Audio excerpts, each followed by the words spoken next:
Semangat pagi anak-anak. Pagi hari ini kita akan belajar tema 1, subtema 2, pembelajaran 4 untuk kelas 6. Nah, anak-anakku, tentunya kalian harus tetap bersemangat untuk pembelajaran kali ini. Adapun tujuan pembelajaran kita kali ini, yang pertama, kalian mampu menemukan ide pokok dan menyusun kesimpulan dari teks bacaan. Kemudian kalian akan mampu menemukan 3 contoh sila keempat Pancasila dan penerapannya dalam kehidupan sehari-hari. Nah, anak-anakku, wow, ada apa ya ini? Iya, ini adalah seekor ikan bandeng yang sudah siap disantap, dan ikan ini merupakan ikan pangan yang terkenal di Asia Tenggara. Tentunya kalian sudah pernah makan ikan bandeng, ada lalapnya, ada sambalnya, nikmat sekali rasanya. Ikan bandeng ini dikenal orang sebagai ikan air tawar. Habitat asli ikan bandeng sebenarnya di laut, tetapi ikan ini dapat hidup di air tawar maupun air payau. Nah, di sini saya punya sebuah wacana, sebuah cerita. Coba perhatikan. Edo membawa oleh-oleh ikan bandeng dari Sidoarjo. Ia membawa satu ikan ke sekolah untuk dibagikan kepada temannya saat makan siang. Potongan ikan hanya cukup untuk 6 orang. Saat makan siang tiba, selain sahabatnya, 3 orang temannya yang lain ikut bergabung. Semuanya ada sekitar 9 orang mengelilingi meja kantin. Edo bingung. Nah, anak-anakku, kalian melihat wacana seperti ini tentunya bisa memberikan suatu gambaran apa yang seharusnya dilakukan Edo. Nah, seandainya ada pertanyaan seperti ini, apa yang harus dilakukan Edo saat ketiga teman lainnya datang? Ya, meskipun Edo memiliki ikan yang cukup dibagi untuk 6 orang, Edo ketika melihat 3 orang temannya yang lain datang, Edo juga harus bersikap mengajaknya untuk bersama-sama menikmati ikan bandeng asap dari Sidoarjo. Nah, ketika ketiga temannya tersebut saat tahu bahwa jumlah potongan ikan tidak cukup untuk semua orang, apa yang harus dilakukan? Temannya tahu kalau bandengnya itu tidak cukup untuk 9 orang. Apa yang harus dilakukan?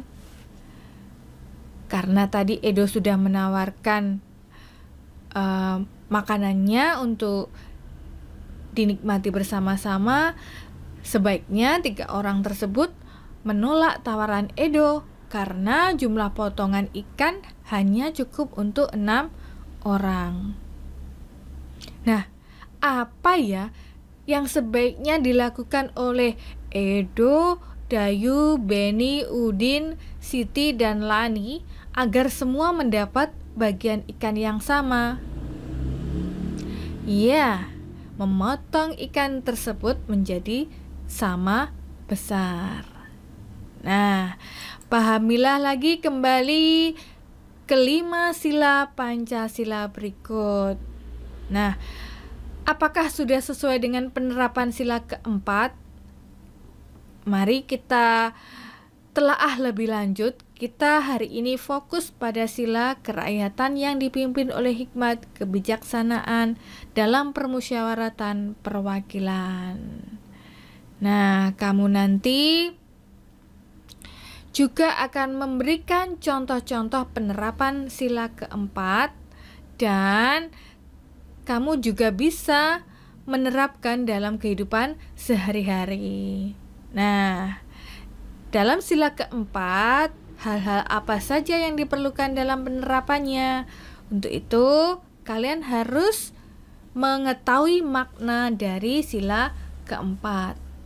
Misalkan dalam bermusyawarah dalam pemilihan ketua kelas, maka sikap yang perlu kita terapkan atau kita tampilkan dalam musyawarah yaitu yang pertama, kalian tidak boleh memaksakan suatu kehendak atau pendapat kepada orang lain.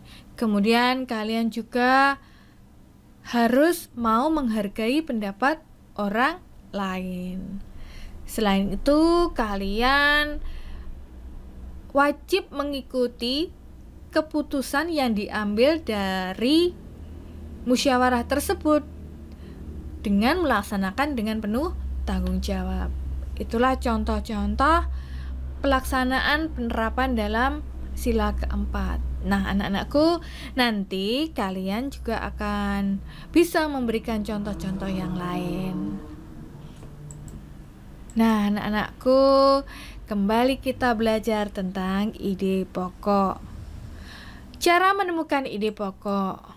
Yang pertama, membaca teks bacaan dengan seksama, intensif, dan cermat isi paragraf. Kemudian mencari kalimat utama dari bacaan yang diberikan.